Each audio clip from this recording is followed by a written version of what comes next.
오늘 등장하는 지역 길갈이라는 그 지역에 큰 흉년이 들었습니다.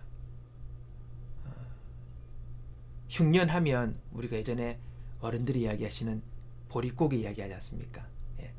아주 심하게 곡식이 없는 상황입니다. 그것은 사람의 생명을 위협하는 그런 상황을 이야기하는 겁니다. 먹을 것이 없어서 말입니다. 여러분, 오늘 먹을 것이 없어 흉년이 들어 살기가 어려운 상황이 되면 우리는 어떻게 반응을 해야 되겠습니까?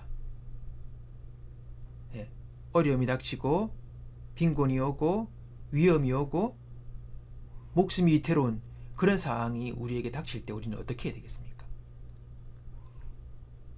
당연히 거기서 우리는 살아남을 수 있도록 힘을 써야 합니다. 근데 우리가 살아남기 위해 힘쓰고 노력하고 소원하기보다 오늘 여러분 말은 그렇지 않지만은 에이 될 대로 되라 식의 인생을 살아가는 사람들이 의외로 많다는 겁니다. 흉년이 들었는데 먹을 거 없는데 어떻게 하겠노? 못 먹는 거지, 굶는 거지. 굶으면 힘이 없어지면 죽겠지. 이런 식의 생각을 하고 살아가는 사람들이 있다는 것입니다. 여러분, 말은 그렇게 안 하지만은 삶의 자세가 그렇게 살아가는 사람들이 있다는 거예요. 에라 모르겠다, 될 대로 되라, 이런 식의 생각 말입니다. 극단적으로 그런 생각을 합니다. 예수 믿고 죽으면 우리 천국 가는 거 아이가? 뭐 어찌 살다가 그냥 죽으면 되지. 그럼 천국 가면 될 거 아이가? 뭐 이런 식의 논리를 펴고 살아가는 사람들이 있다는 거예요. 그들에게는 오늘의 지금 삶이 얼마나 중요한지를 생각하지 못하고 있습니다. 여러분, 기독교는 죽어서 천국만 가는 종교가 아닙니다. 천국, 죽음 이후는 모든 것이 끝난 시간입니다. 완결된 시간입니다. 그것은 더 이상 변화도 없는 겁니다. 오늘 우리에게 중요한 것은 오늘 내가 살고 있는 이 시간, 이 현재의 삶이 중요한 것입니다. 이 삶 속에서 하나님께도 영광이요, 주님 위에 뭔가를 하고 삶의 성취와 의미와 보람을 가질 수 있는 것이 바로 지금 현재의 삶이라는 겁니다. 이게 중요한 것입니다.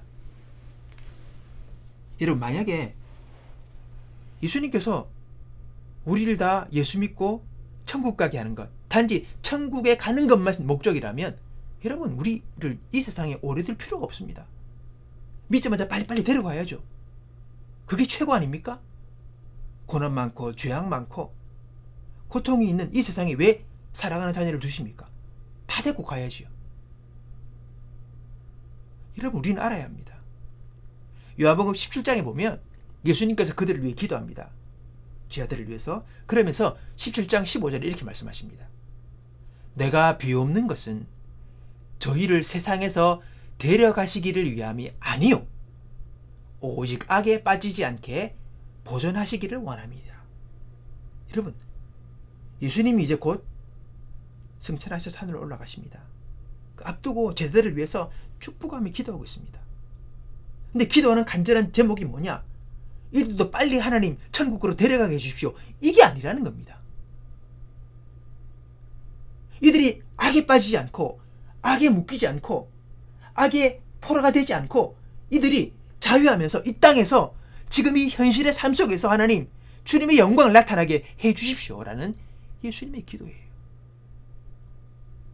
내가 비옵는 것은 저희를 세상에서 데려가시기를 위함이 아니요, 빨리 죽어 천국 가는 게 우리 목적이 아니라는 겁니다. 너무 우리 신앙생활하는 사람 중에 그런 생각을 하는 사람이 있습니다. 현실의 삶을 부정하고 피안의 세계, 저 나라의 일만 생각하며 그냥 그것을 바라보고 오늘의 삶을 그냥 묵묵히 견디든지 겨우 살아가면서 죽은 뒤 천국 가서 내가 주님과 영원히 살면 되지, 이런 생각을 하고 있는 사람들이 있다는 거죠. 그 아니에요. 잘못된 믿음입니다. 예수님의 생각과 전혀 배치되는 생각입니다. 오늘 우리에게 주어진 이 현실의 삶, 내가 호흡하고 있는 이 시간, 이 현실이 중요한 것입니다. 우리 젊은이 사이에 뭐 그런 생각을 하더라고요. 어차피 이 생은 망했다. 뭐 이런 식의 농담 비슷한. 아니에요. 망한 인생도 새롭게 될 수 있는 것이 이 생입니다. 기회가 주어지고 변화의 역사가 있고 가능성이 있는 것이 이 현실의 세계입니다. 이 현실의 시간 속에서 우리가 하나님의 능력을 덧입어서 우리가 승리의 삶을 살아가는 게 기독교인의 모습인 것입니다. 다윗도 그럽니다. 내가 살아서 이 땅에서 주님의 영광을 보리라. 내가 무덤에 가지 않고 생존하는 이 땅 속에서, 이 땅 위에서 호흡하는 그 시간 속에서 내가 주님의 영광을 보리라. 죽은 다음에 다 끝나는 겁니다. 내가 숨 쉬면서 생존하면서 이 땅에서 주님의 은혜를 내가 보리라. 다윗의 고백입니다. 오늘 여러분, 오늘 내가 숨쉬고 살아가는 이 시간이 중요한 것을 기억하고 이 시간 속에서 우리가 어떤 삶의 여건이 있든지 그 속에서 우리가 이기고 넘어서고 승리하는 인생을 살아야 합니다. 그게 기독교 신앙입니다.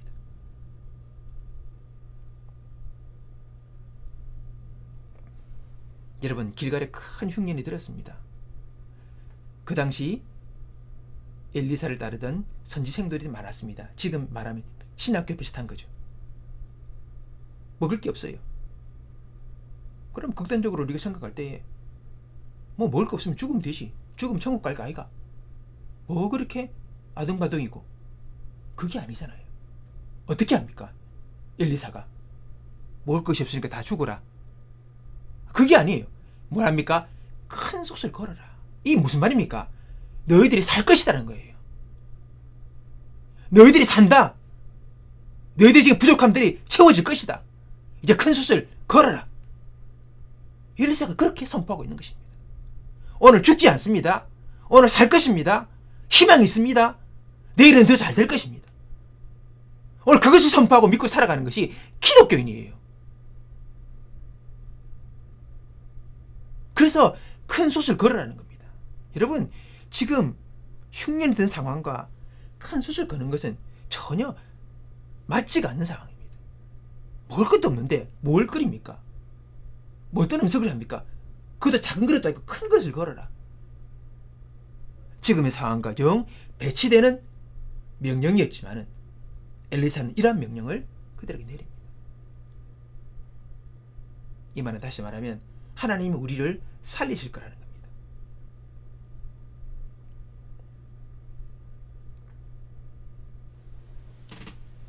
지금의 상황은 흉년이 들었고 먹을 것이 없는 상황이지만은 굶어 죽기 일보 직전이지만은 엘리사는 하나님께서 먹을 것을 주실 것이니 큰 솥을 걸으라고 그는 믿음의 선포를 하게 되는 것입니다. 오늘 저와 여러분들도 흉년과 위기와 절망의 상황 속에서 오히려 큰 솥을 걸라라고 명령할 수 있는 믿음의 사람들로 저와 여러분이 세워지기를 주의 이름으로 축복합니다. 여러분의 가정 가운데, 여러분의 공동체 가운데서 그런 믿음의 선포를 하는 믿음의 사람이 되기를 바라는 것입니다. 그 이후에 어떤 사람들이 밭에 갔다가 들에 갔다가 뭔가를 따왔어요. 잘 몰랐어요. 근데 그걸 끓였어요. 주석을 보면 아마 그 음식이 이렇게 쓴맛을 내는 어떤 그런 식물이었나 봐요. 근데 사람들이 이게 독이 있다. 너무 쓰니까 야 이거 큰일 났다. 근데 엘리사는 그것을 또 밀가루를 뿌리니까 또 하나님이 신기하게 또 그것을 중화시켜서 먹을 수 있도록 하시면서 또 먹게 하신 거예요. 못 먹을 것도 먹게 하신 거죠. 기적입니다. 자, 그 다음에 또 이어서 계속해서 오늘 본문을 보니까 이야기가 나옵니다. 어떤 이야기가 나오느냐. 어떤 한 사람이 보리떡 20개와 채소 한 자루를 들고 왔어요. 그리고 선지생도들이 먹으라고 이것을 가져온 것입니다. 자, 여기서 우리가 두 가지를 한번 생각해 보기 원합니다. 첫 번째는 오늘 이것을 가져온 사람이 표현이 처음 만든 떡이라고 이야기합니다. 이것은 첫 열매로 만든 떡이라는 의미예요. 그 당시 이스라엘의 율법에는요, 모든 곡식의 첫 열매를 하나님께 드리라고 되어 있습니다. 하나님 것이다. 그래서 첫 익은 열매, 첫 열매는 하나님께 고이 가져다가 바치는 거예요. 그것이 하나의 신앙의 모습이었고, 그리고 그렇게 배우고 가르쳤던 것입니다. 아름다운 것이지. 처음 것을 하나님께 드린다, 그분께 바친다, 이것이 그분의 것이라는 것은 모든 것이 주님의 것이라는 하나의 상징으로 그렇게 처음 것을 하나님께 드리는 것입니다. 자, 이런 보세요. 근데 문제는 그 당시의 북이스라엘의 상황입니다. 그 북이스라엘의 첫 번째 왕은 여로보암인데 백성들로 하여금 금송아지를 섬기겠어요. 이스라엘이 왕이었는데 타락한 거죠. 그리고 계속 이어져서 북이스라엘의 백성들이 우상을 섬긴 일이 그냥 지배적이 되었습니다. 만연하게 된 거예요. 하나님이 다 떠나가 버리고 우상을 만들어 놓고 섬기는 일들이 이제 허다하게 일어나게 되겠습니다. 왕이 그러니까 어찌 되겠습니까? 나라가 막 끝장이 난 거죠. 그러니까 그 당시에 북이스라엘에서 제사장으로 섬기던 그 레위인들이 견딜 수가 없으니까 다 남유다로 다 이동을 해버립니다. 남유다는 그래도 아직 신앙이 있으니까 다 이동을 해버려요. 그러니까 거기는 제사장이, 정식 제사장이 찾아볼 수가 없는 거죠. 그 정도로 영적 지도자도 사라지고 모든 것이 황폐해진 그런 상황이었습니다. 근데 이 영적 암흑기에 자신이 얻은 첫 열매를 하나님의 사람 엘리사에게 드려야겠다고 그런 생각한 것입니다. 그 한 사람이 있었다는 것입니다. 오늘 본문에 보면 그 사람이 이름도 없습니다. 무명의 사람입니다. 그러나 이 사람은 하나님께서 기억하시는, 하나님께서 받으시는 분명한 믿음의 사람이었던 것입니다.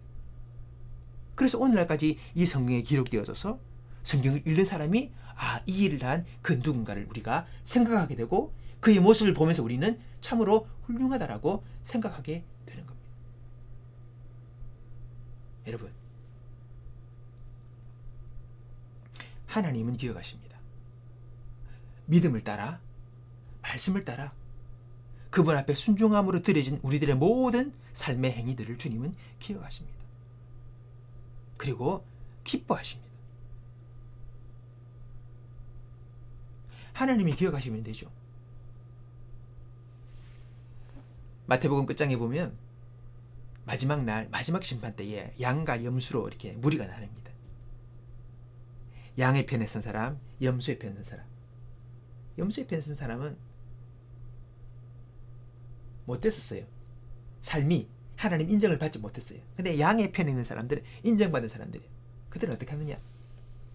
내가 옥에 갇혔을 때 먹을 것을 주고, 헐벗을 때 너 것이 먹을 것을 주고, 뭐 이런 이야기를 예수님께서 하십니다. 그럼 우리가 언제 그렇게 했습니까?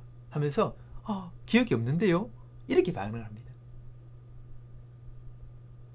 오늘 여러분, 오늘 우리가 믿음으로 하나님께 드린 하나하나 우린 잃지 몰라도 하나님은 기억하시면서 거기에 대해서 축복하시고 기뻐하시고 은혜를 베풀어 주십니다. 오늘 여러분, 오늘 내가 믿음으로 하나님을 의지함으로 그분께 순종하는 마음으로 응답하는 자그마한 것들, 하나님은 기뻐하신다는 것입니다. 예를 들어 우리가 매일마다 주님 앞에 짧은 시간이지만 기도하는 것, 그 기도를 들으시고 그 기도를 기뻐하시고 우리에게 기도를 하신 하나님은 우리의 자그마한 신앙의 경건의 모습들을 주님은 기억하시면서 축복하시는 겁니다. 사랑하며 섬기며 했던 그 모든 것들을 하나님은 다 기억하신다는 것을 기억하시면서 영적으로 황폐한 그 북이스라엘 땅에서 선지생들을 위하여, 믿음의 사람들을 위하여 그들을 섬기려고 하나님의 그 말씀을 따라 보리떡과 채소를 가져다가 그들을 공개했던 그 믿음의 사람의 모습을 보면서 오늘 저와 여러분들도 주님께 드리며 그것으로 인해서 누군가를 살릴 수 있는 귀한 일에 쓰임받는 저와 여러분 되기를 바라는 것입니다. 자, 오늘 이들이 이 보리떡 20개와 채소 한 자루가 한 100여 명의 사람들을 어떻게 만족할 수 있느냐? 너무 터무니없니 작다는 겁니다. 이걸 줘서 어떻게 하겠습니까? 그때 엘리사가 뭐랍니까? 아니다, 줘라. 하나님께서 먹게 하실 거다 라고 하면서 그들에게 그 음식을 풀어다 먹게 합니다. 결과가 어떻게 되냐? 모두가 배부르게 먹고 나갔다는 거예요. 우리가 신약시대 보면 오병이의 역사와 비슷하잖아요. 안 될 줄 알았는데 돼요. 넘쳐요. 풍성해요. 그 일들이 일어난 것입니다. 결국은 하나님께서 큰 소식을 처음으로 결계하셨고 그 결과 믿음의 그 선포와 행동을 통해서 하나님은 이어서 진짜 그들이 먹을 수 있게 배부르게 그 흉년에 넘치도록 결과를 만드셨다는 것입니다. 엘리사의 믿음의 선포는 혈육이 있었고 그 믿음대로 이루어지는 역사가 있었다는 것입니다. 여러분, 오늘 흉년의 시간, 참으로 어려운 시간, 참으로 위기의 시간, 하나님께서 우리에게 요청하시는 것이 있습니다. 우리 삶 가운데 갑자기 큰 질병이 있을 수도 있고 경제적 어려움이 올 수도 있고 내 힘과 내 능력으로 어떻게 해결할 수 없는, 어떻게 할 수 없는 그런 문제들이 생길 수 있습니다. 이 순간에 필요한 것은 하나님의 은혜죠. 하나님의 능력이라는 사실을 우리는 잊어서는 안 됩니다. 이걸 기억하고 나가는 사람이 신앙의 사람입니다. 하나님의 사랑과 그분의 도우심이 우리에게 절실히 필요한 것이죠. 나에게는 길이 없고 나에게는 방법이 보이지 않아도 하나님은 길이 있고 그분은 할 수 있는 것입니다. 하나님이시니. 그래서 우리는 하나님의 도우심을 받아야 합니다. 그분의 은혜를 받아야 합니다. 성경을 보십시오. 주님의 도우심을 받은 사람들이 문제를 해결하고 절망에서 용기를 얻고 어려움을 돌파하고 나가는 그런 수많은 일들을 경험하고 있지 않습니까? 그래서 하나님께서 우리에게 요청하는 것이 있습니다. 바로 그것은 하나님을 향한 믿음입니다. 하나님을 분명히 신뢰하는 믿음. 그분이 나의 창조주요, 나의 구원자요, 나의 좋으신 아버지라고, 이 세상을 말씀으로 지으신 하나님이라고 우리는 고백하는 겁니다. 그 믿음을 하나님은 원하시는 겁니다. 엘리사 선지자가 그 믿음을 드린 것이지요. 큰 솥을 걸어라. 하나님께서 채워주시고 먹여주실 거다. 그 믿음이었습니다. 오늘 우리도 기도할 때 믿음으로 기도해야 합니다. 하나님께서 분명히 주시고 분명히 해결해 주실 것이라는 것을 믿는 믿음으로 기도해야 합니다. 여러분, 이 믿음이 결여된 기도 자체는요, 기도가 될 수가 없어요. 야고보서 1장 6절 8절에 보면 오직 믿음으로 구하고 조금 더 의심하지 말라. 의심하는 자는 마치 바람에 밀려 요동하는 바다 물결 같으니 이런 사람은 무엇이든지 주께 얻기를 생각하지 마라. 두 마음을 품어 모든 일에 정함이 없는 자로다. 여러분, 의심하며 기도하는 자체는요, 이건 기도가 아니에요. 할 수 있다, 된다, 하나님이 들어주신다, 하나님께는 길이 있다라는 이 믿음을 가지고 그분 앞에 나아가 기도하는 것입니다. 그게 기도입니다. 마가복음 9장에 보면 귀신 들린 아이를 예수님께 데려온 아버지 얘기가 나옵니다. 성경에 보니까 발작이 일어나면 아이가 물속에도 불속에도 막 뛰어들어요. 그 어린 아가 죽을 고비도 많이 넘겼어요. 얼마나 아버지의 마음이 타들어가겠습니까? 미칠 지경 아니겠습니까? 그래서 이 아이를 데리고 치유한다는 소식을 듣고 이 아이를 놔주려고 데리고 온 것입니다. 그러면서 그 아버지가 예수님께 하실 말씀이, 선생님께서 하실 수만 있다면 저희에게 자비를 베풀어 주십시오. 그렇게 말을 합니다. 근데 예수님께서 하시는 말씀이, 알았다, 이게 아니에요. 그 아버지의 말에 문제가 있음을 지적하십니다. 그렇게 했으면서 하시는 말씀이, 하실 수 있다면이 무슨 말이냐? 만일 네가 믿기만 한다면 무엇이든지 이루어질 것이다. 아이 아버지가 소리칩니다. 제가 믿습니다. 믿음이 부족한 저를 도와주십시오. 우리 예수님께서는 그 아이의 아버지의 자세를 지적하십니다.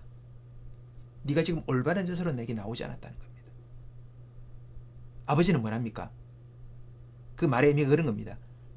선생님이 가능하면, 당신이 할 수 있으면, 되겠으면 좀 도와주십시오. 뭐 안 되면 어쩔 수 없고, 뭐 이겁니다. 근데 예수님은 뭐랍니까? 되면 되고 안 되면 안 되고, 이게 아니다. 할 수 있다라고 믿고 나와라. 믿으면 된다라는 것입니다. 우리는 되면 되고 안 되면 말고, 이게 아니에요. 할 수 있다라고, 된다라고 믿음을 가지고 하나님께 나오라는 겁니다. 그분께는 길이 있고, 그분께는 방법이 있고, 내가 알지 못하는 그분의 높으신 뜻이 있다. 하나님이 이 문제를 해결하신다. 인도하신다. 그걸 믿고 나오라는 겁니다.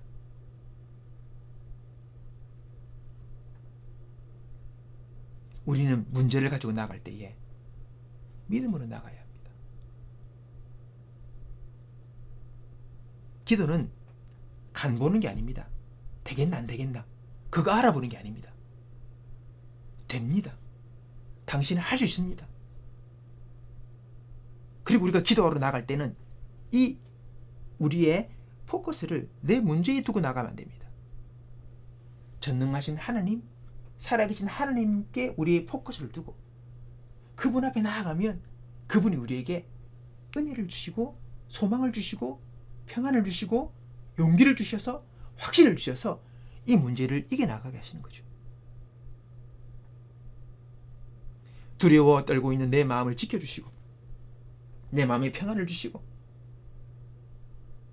위기와 상황이 있지만 내 마음이 흔들려서 추풍낙엽처럼 흔들리지 않고 내 마음을 지킬 수 있도록 주님 도와주시는 것입니다. 그리고 우리는 어떻게 합니까? 나는 모르지만 하나님은 수많은 방법을 통해서 오늘 내게 당면하는 그 문제들을 하나하나 풀어주시고 해결해 주셔서 결국 그 문제를 다 이기고 나갈 수 있도록 도와주시는 거죠. 오늘 여러분 우리가 주님 외에 누구를 의지하겠습니까? 자신의 지혜를 의지하겠습니까? 자신의 건강을 의지하겠습니까? 자신의 능력을 의지하겠습니까? 여러분의 부모를 의지하겠습니까? 누구를 의지하겠습니까? 내가 이 땅에서 주밖에 사모할 자 없나이다. 여호와는 나의 반석이시요 나의 능력이시라고 우린 그분을 고백하며 나가야 합니다. 오늘 그 믿음으로 그분 앞에 나가 오늘 우리가 삶의 문제를 이기고 너끈히 넘어간다면 우리는 그분 앞에 영광을 돌리고 그분을 자랑할 하나의 간증거리가 생기게 되는 것이죠. 그래서 오늘 우리의 삶이 간증이 되고 우리 삶을 통해서 또 다른 사람들이 소망을 얻을 수 있게 되는 것입니다. 오늘 여러분 믿음으로 나아갑시다. 우리의 믿음을 보여드리면 하나님은 풍성한 은혜로 우리를 덮어주십니다. 저 여러분이 하나님께서 기뻐하시는 말씀의 사람이요 기도의 사람이요 순종의 사람이요 믿음의 사람이 되기를 축복합니다. 하나님께서 우리를 사용하시어 오늘 여러분이 머무는 곳이 소망이 생기고 어둠에 빛이 오고 질병 가운데 치유가 오고 모든 상황 가운데 회복이 오고 살 소망이 있어서 오늘 이 땅을 살아가지만은 그러나 이 땅을 살아가는 순간 속에서도 주님으로 말미암아 평안을 얻고 소망을 얻고 기뻐하고 감사하며 즐거워하는 하나님의 은혜와 축복을 누리며 살아가는 놀라운 변화의 역사가 저 여러분의 삶 가운데 있기를 또 우리를 통해서 또 다른 이들에게 이 놀라운 은혜가 전파되어지기를 주님의 이름으로 축복합니다. 기도하겠습니다. 하나님 아버지 감사합니다.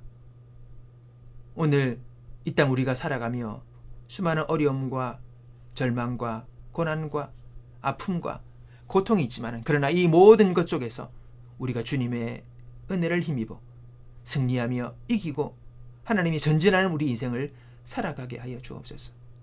무엇보다도 우리 마음 가운데 믿음을 더하여 주시고 오늘 우리가 믿음으로 주님 앞에 나아가기를 결정하게 하시고 그분 앞에 내 인생을 내 생명을 걸고 하나님 주님의 도우심을 바라며 오늘도 역사하시는 주님의 능력을 우리의 삶 속에서 경험하며 살아가기를 소망하는 우리들의 마음 가운데 주님 응답하시고 역사하여 주옵소서.